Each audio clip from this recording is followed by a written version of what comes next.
Banyak orang nggak mau ngapal dan baca Quran dengan alasan sibuk dan nggak punya waktu luang. Padahal faktanya 83% dari hidup manusia diisi dengan masalah-masalah sekunder.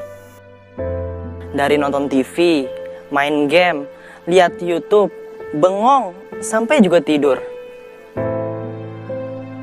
Kita bisa ngabisin waktu di depan TV dan gadget 30 jam dalam seminggu. Sama aja 15 tahun dalam usia hidup kita. Sebenarnya bukan karena sibuk atau nggak punya waktu, Tapi karena ngapal dan baca Quran, belum kita jadikan prioritas. Kita sekolah atau bekerja kurang lebih 8 jam setiap harinya. Saat itulah sekolah dan kerja menjadi prioritas kita. Lalu, kenapa kita tidak menjadikan membaca dan menghafal Al-Quran sebagai prioritas kita? Nggak perlu 6, 7, atau 8 jam. Cukup 30 menit dalam sehari. kalau kalian masih sempat main game, Masih sempat bersendau gurau. Bahkan masih sempat menonton video ini? Apa bisa dibilang benar-benar nggak punya waktu? Ingat, Ingat, Ingat, jangan nunggu waktu luang untuk membaca Al-Quran, tapi luangkanlah waktu untuk membaca Al-Quran.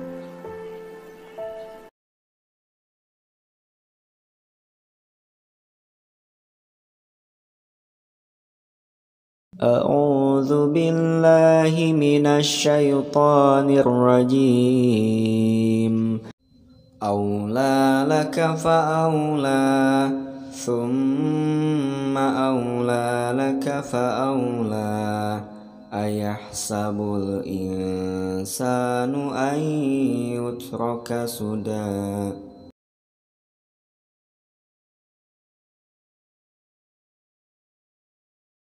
Nah, pada ayat 34 dan 35 yang harus diperhatikan adalah pengucapan huruf fa. Nah, jadi sering terjadi kesalahan ketika mengucapkan huruf fa. Nah, bagaimana caranya? Kesalahan pertama, mengucapkan huruf fa menjadi p atau pa. Ini perubahan yang sangat fatal karena orang Arab ketika berbahasa Arab yang fasih tidak mengucapkan huruf pa, tidak mengucapkan huruf P, hingga mengubah huruf fa menjadi P. Ini kesalahan sangat fatal, mengubah pengucapan huruf Arab.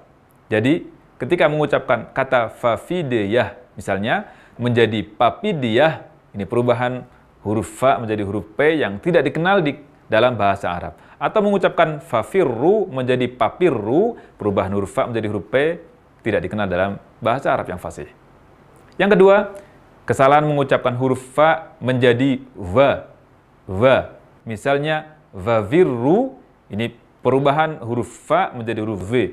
Tidak seharusnya demikian. Mungkin secara tempat keluar huruf sama dengan huruf fa, namun ada sifat-sifat yang tertambahi pada saat mengucapkan va. Yang ketiga, berlebihan dalam memposisikan ujung gigi seri atas di bagian dalam dari bibir bawah. Misalnya, va, fa, fi, fu, demikian. Ini kesalahan dalam memposisikan ujung gigi seri atas. Lalu bagaimanakah kita mengucapkan huruf fa yang fasih?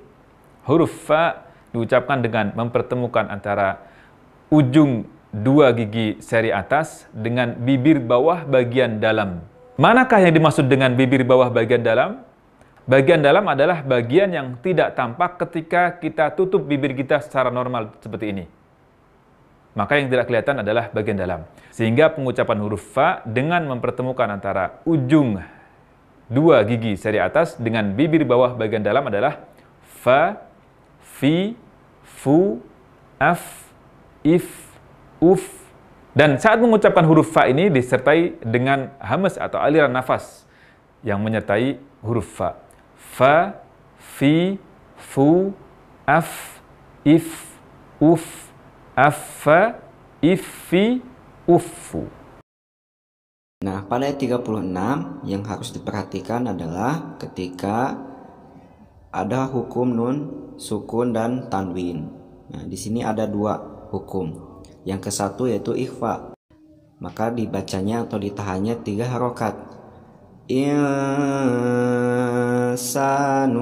Nah, begitu cara pengucapannya. cara bacanya. Terus di sini ada nun mati bertemu dengan huruf ya, maka ini disebut dengan idgham bigunna. Ketika nun sukun atau tanwin bertemu dengan huruf ya, nun, mim, waw. Nah, di sini ada huruf ya, maka ini disebut idgham bigunna.